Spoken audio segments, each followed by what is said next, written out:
The car market bubble is just collapsed. Let's take a look. Is collapsing. According to Experian, Americans now owe more than $1.4 trillion of auto loan debt. That's more than the GDP of Australia. In Washington, D.C., more than 23% of people are over 30 days late on their auto loan. So how did all this... Bro, that car for the special color, that's a house, man. That's a house. That's a fucking house, dude. No, I can't watch the rest of that video. I don't want to be in the vicinity of that. I don't want to be in the vicinity of like things that are happening in that video. I just, that's a house, man. That's a house. This even happen, and what does it mean for the price of used cars going forward? Well, let's dive into it. Since January 2020, oh, Jesus Christ. Used car values have skyrocketed more than 40% according to the US Bureau of Labor and Statistics. Although, as you can see at the end of the chart, prices are rapidly starting to decline already. So how did all this happen? Three key factors played a role in the explosion of used car prices. Wasn't your car cheaper too? Yeah, my car is not even remotely near the price point of that car. That's a fucking Lamborghini or a Ferrari, which is understandable. The GTR is a very expensive car. The GTR is a, you know, it's a luxury sports car, okay? That's fine. Like that's a luxury item that's always going to be marked up all the shit, okay? That's fine. Like but having said that, it's Nissan? No, it doesn't matter. The GTR is like it's a supercar. It's the Nissan supercar. Okay, and there's always going to be aficionados, enthusiasts, yada, yada, yada, that will fucking pay for that. Except if you're paying Lamborghini or Ferrari prices for a Nissan, I mean, you deserve to have your money stolen from you, okay? That's psychotic. That's like actually psychotic. GTR was around the average Republican senator got forgiven in PPP loans. When these GTRs came out, they were poor man's supercar, but they were so good the price just skyrocketed over the years. Sad face. Yeah, the GTR was $55K when it first came out in like 2009. Yes, the GTR, much like the Corvette, was, you know, the same deal. It's the average person supercar, but it was built very well. It was very well designed. A lot of car fanboys like it. Kind of like you got the Supras on the one side. You got the GTR, which is at a different level, obviously, than the Supra. But, you know, they saw it as a... They saw it basically as a way to purchase, like, car lovers who don't want to fucking purchase or don't have enough money to purchase a supercar or a very expensive luxury supercar. Would go and get a GTR. It's a great car, okay? From what I understand. What average person is buying a $150K car? Literally, apparently, everyone that works at a fucking dealership. Great question, chatter. Everyone that's purchasing a car, any car at this point, is buying a $150,000 car. Turns out, a lot of people yelled at me, didn't realize that I was buying a fucking car that is basically the same price point as a fucking F-150 Raptor. I'm paying less for my fucking Porsche Taycan 4S than motherfuckers are in Wisconsin for their goddamn lifted, boosted fucking pickup trucks, dude.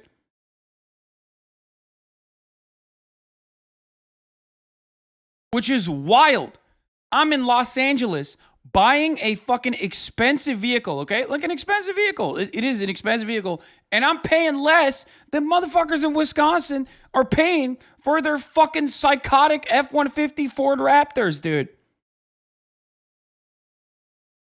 What's the towing capacity of a Porsche Taycan? Exactly.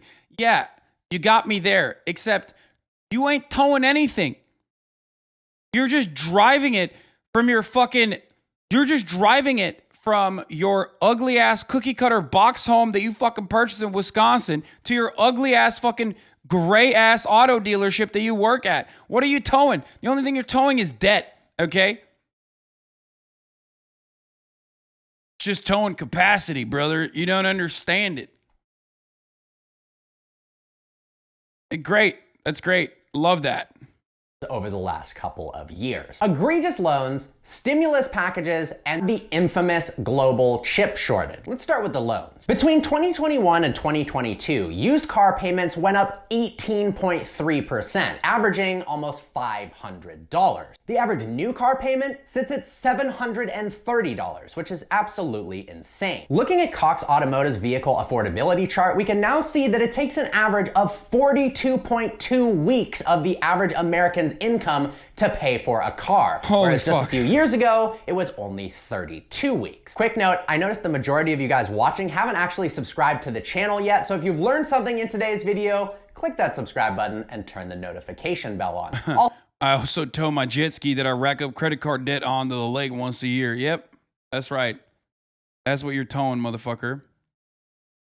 Also, big shout out to Lucky Lopez, Graham Stephen, and a couple other YouTubers for making fantastic videos on the car market bubble situation. I've got links to their YouTube channels in the description below. Dealerships have now started making more money selling you a loan for the car than the actual vehicle itself. As crazy as this sounds, car dealerships lobbied at state level for less regulation on loans. So unlike mortgages and student loans that have federal level regulation, auto loans have become like the Wild West. 61% of people are buying cars using dealer financing. The dealer takes your credit application, blasts it out to sometimes upwards of a dozen banks and lenders, and they submit the lowest bids possible to finance the vehicle. Let's say the lowest bid is 4% APR. The dealer can then choose to add as many percentage points as they think they can get away with before presenting the offer to the buyer. So let's say they get a bid for 4%, they submit you an offer at 7%, and they're gonna pocket that 3% difference. Unscrupulous, yes, but here's where things get really crazy. Unlike mortgages that require strict income and employment verifications, sometimes months and months of bank statements, tax returns, so on and so forth,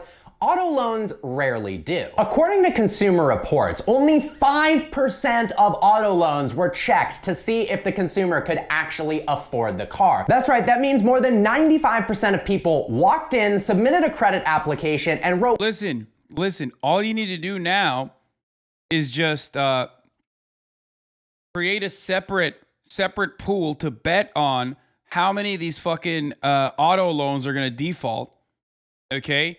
And then you have 2008 2 electric boogaloo, okay? That's all you need to do next. If it hasn't happened already, I'm sure it has. $1.5 trillion in auto loan debt is psychotic, dude. We're just living through the same cycle over and over again. And I feel like as the contradictions heighten, the boom bust cycle, or the same cycle where, like, you know, bubbles are created and then explode, ultimately are happening at like much shorter time periods. Like by 2050, if we haven't all fucking eviscerated to anthropogenic climate change and its consequences, we will most likely be having this exact same bubble burst cycle. We'll have this like bubble explosion cycle every week. You know how like the news media and the virality cycle or the trend cycle in the media has turned into a 3-day process now? It went from like, 6 months way back in the day when all you had was a fucking radio to like basically 1 month all the way down to like a couple years ago down to like 3 fucking days, because everything is just like you spin, you say whatever the fuck you want to say about it, and then you turn around and move on to the next thing. I feel like that's what's going to happen to our that's what's going to happen in our economic crashes.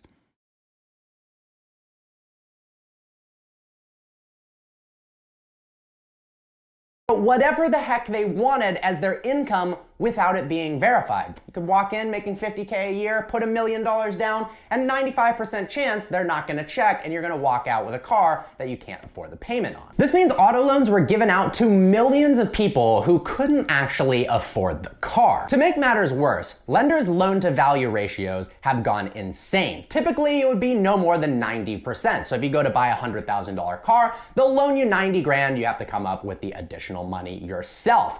But they've been lending out upwards of 150%. Looking up data, 6.45% growth rate in car debt averaged over 10 years.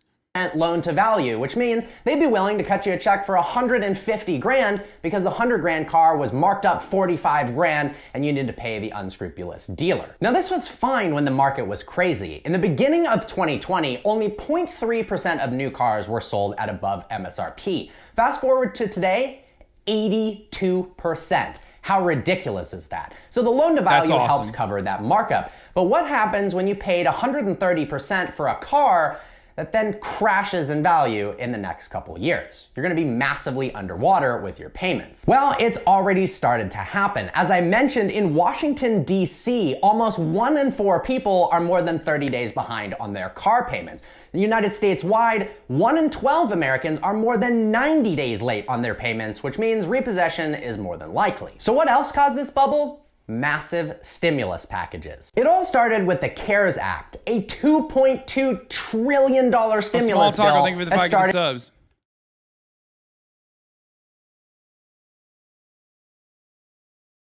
Part of what ended up happening is it's not just the fucking stimmies, boys. That's crazy to say that it's just the stimmies. No, the stimmies did create an asset bubble. It's true. Why? Because you didn't have anything else to fucking buy. Because you were stuck at home. That is part of the reason. So you didn't just get 2 grand and all of a sudden you're like, oh, I'm going to buy a $100,000 car. No, the stimmies came at a time when people didn't have any additional things to spend money on. So they were like, okay, well, I'm sitting at fucking home. I got money piling up now. Okay. A lot of the debts are also frozen. That's why people started buying crazy shit. That's why the NFT shit popped off. It has nothing to do with the stimulus and absolutely more to do with the reality that people did not have anything to spend their money on, and all of a sudden they had more money to spend. Okay? That's why a lot of people purchased a $5 a month subscription to avoid the top of the hour ad break, for example. At the top of the hour, there's a 60-second ad break, and people were like, oh shit. You know, my stimmy came in. I'm just watching Twitch. I'm not doing anything else. So I'm just going to buy a $5 a month subscription. But if you didn't have that, you could also buy a free Twitch Prime by connecting your Amazon Prime account to your Twitch account. Or you could get gifted a sub. People were like, I'm going to gift subs. You know, I got some fucking extra capital. Edgar, thank you for the 5 get the subs. Secretly God, thank you for the 5 get the subs. And a small taco, thank you for the 5 get the subs. Allowing 15 people to no longer see the ads. Here's the 1-minute ad break now. Started at the end of March 2020. People got some extra cash, and you can see on the charts our dill pickle, thank you for the 10 get the subs, that right after in April and May, car prices started to skyrocket. Brother, that's also when the fucking peak COVID lockdowns happened. What the fuck? That is a significantly greater change in people's lives than a $2,000 check. Those checks didn't even come in by April.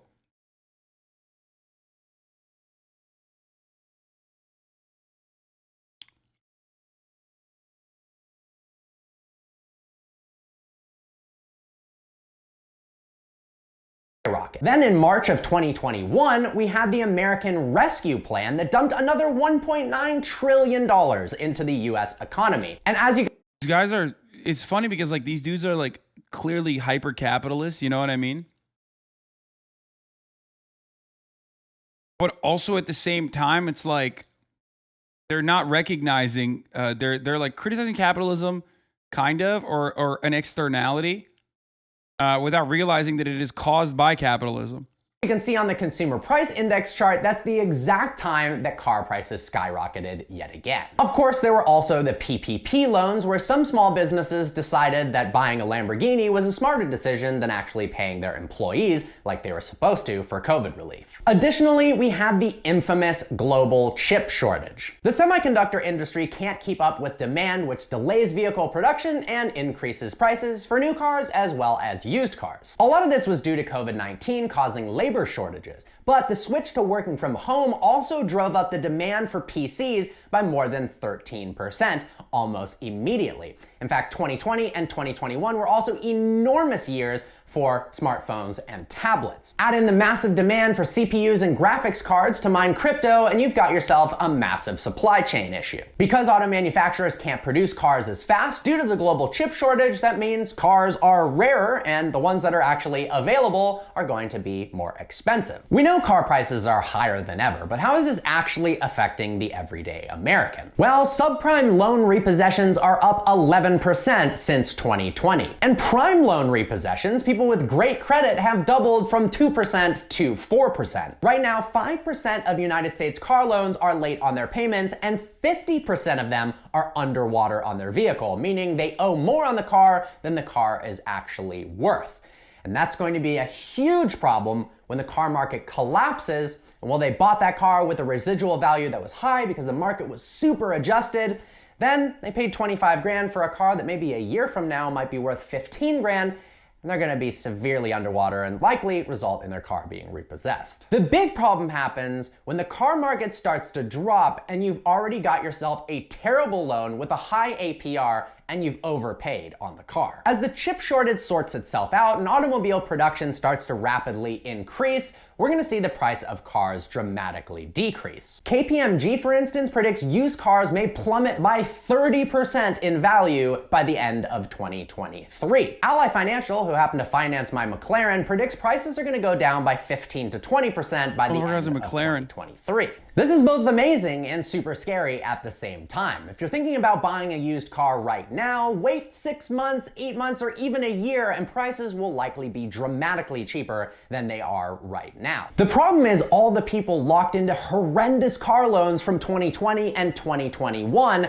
as prices start to go down. Let's say they have a change in income where they lose their job. All of a sudden, they're scrambling to sell a car that's now worth way less than what they paid for it, meaning repossession is likely considering most loans are already underwater, and that's at current high prices. Then, when the cars are repossessed, they get sold back onto the used car market, meaning the market's flooded with even more vehicles and the car market crashes again and again. So we've got a new supply of new vehicles coming as the chip shortage sorts itself out. All these people getting their cars repossessed from horrendous loans, those go back onto the market, and now you're gonna have way more cars than there is demand. Hold on tight, the car market is about to get rocky, but the good news is if you are in the market for a new or used car, prices are going to be much lower in the near future. All right, Yeah, if you're a holder on a vehicle, dude, keep holding, okay? You're about to hold the bag. Just letting you know.